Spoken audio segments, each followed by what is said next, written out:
Say what now? Don't tell me y'all got me agreeing with Nick Fuentes. To vote for Kamala, and I didn't either. I think she would have been a disaster in her own special way.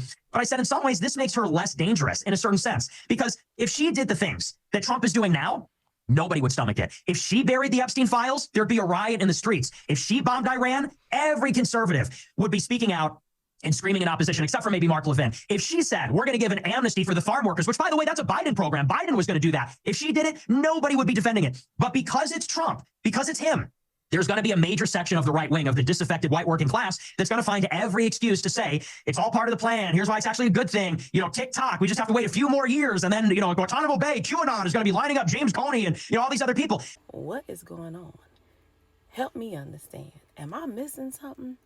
Because y'all got me out here agreeing with a known racist, Nick Fuentes. So I agree with the statements that he is making on how much more they would have held Kamala responsible if she made decisions like that of Felon 47.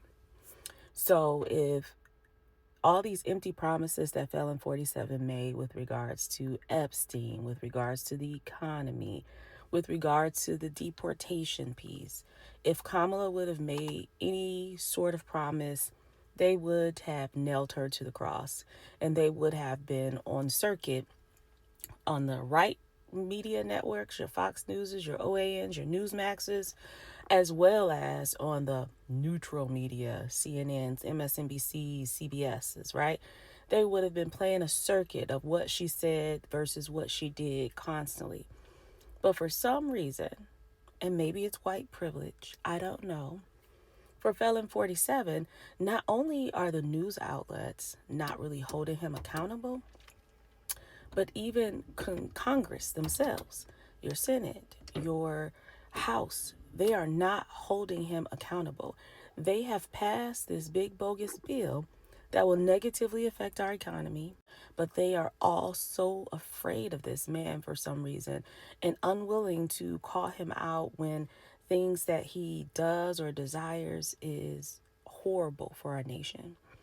Even with the floods in Texas, they would have put Kamala through the ringer had the federal administration not done anything or not have responded or provided any support, as we've seen them do other times. So again, I can't help but say is this white privilege, because anybody else, especially anybody of color or a white Democrat, would have been held to a higher standard.